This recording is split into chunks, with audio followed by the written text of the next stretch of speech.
They did not seek excessive gain by exploiting each other, nor did they bring lawsuits against one another, for each had his own conscience as an impartial judge.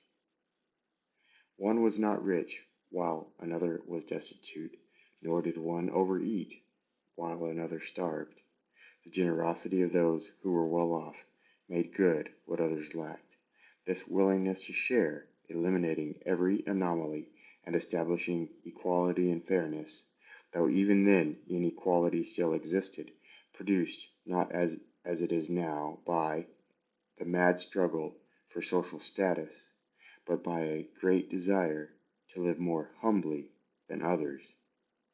Envy, malice, arrogance, and haughtiness were banished, along with all that leads to discord. Some were impervious or dead to the coarser passions. They had so firmly repudiated all traces of them from the heart that now, through daily asceticism and perseverance, they had acquired inner stability and did not even have fantasies of them in their dreams. In short, they were lights shining in darkness. They were fixed stars illuminating the jet-black night of life. They were harbor walls unshaken by storms. They showed everyone how simple it is to escape unharmed from the provocations of the passions. But this strict and angelic way of life has suffered the fate of a portrait many times recopied by careless hands, until gradually all likeness to the original has been lost. Though we are crucified to the world, though we have renounced this transitory life and our purely human limitations, aspiring to the state of the angels by sharing their dispassion, yet we have relapsed and fallen back.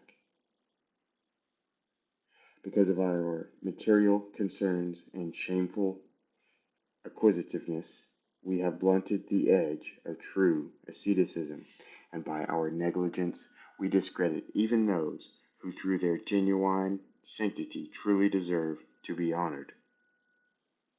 Wearing the monastic habit, we have put our hand to the plow, yet we look back, forgetting and even strongly rejecting our duties, and so do not become fit for the kingdom of heaven. Luke chapter 9, verse 62. So we no longer pursue plainness and simplicity of life. We no longer value stillness, which helps us to free us from past defilement, but prefer a whole host of things which distract us uselessly from our true goal. Rivalry over material possessions has made us forget the counsel of the Lord, who urged us to take no thought for earthly things, but to seek only the kingdom of heaven. Matthew chapter 6, verse 33. Deliberately doing the opposite, we have disregarded the Lord's commandment, trusting in ourselves and not in His protection.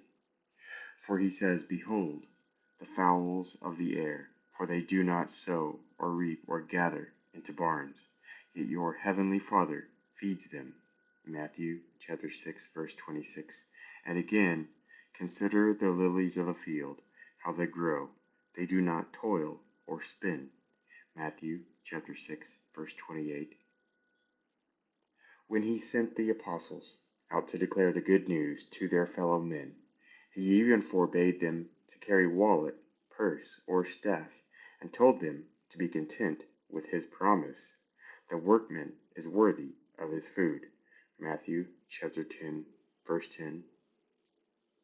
This promise is to be trusted far more than our own resources.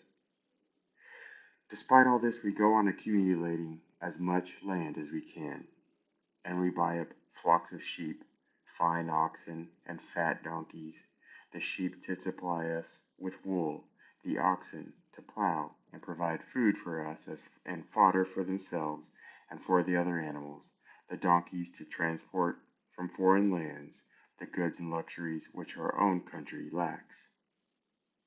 We also select the crafts which give the highest return, even though they absorb all our attention and leave no time for the remembrance of God. It is as if we accused God of being incapable of providing for us, or ourselves of being unable to fulfill the commitments of our calling. Even if we do not admit this openly, our actions condemn us, for we show approval of the ways of worldly men by engaging in the same pursuits and perhaps working at them even harder than they do. Thus, like so many others, we look on the ascetic way as a means of gain and follow the once unworldly life of blessedness merely in order to avoid hard work through a feigned piety and to gain greater scope for indulging in illusory pleasures. We shamelessly revile those who live simply, and sometimes even our own superiors, as though we thought the spiritual life was a matter of aggressiveness, not of humility and gentleness. As a result, instead of being respected, we are regarded as a useless crowd, involved in buying and selling just as much as the man in the street. Nothing marks us out as it should from others, and we distinguish ourselves merely by the habit that we wear, not by our way of life. We reject all ascetic effort, but madly desire a reputation for asceticism. We have debased the truth into play acting.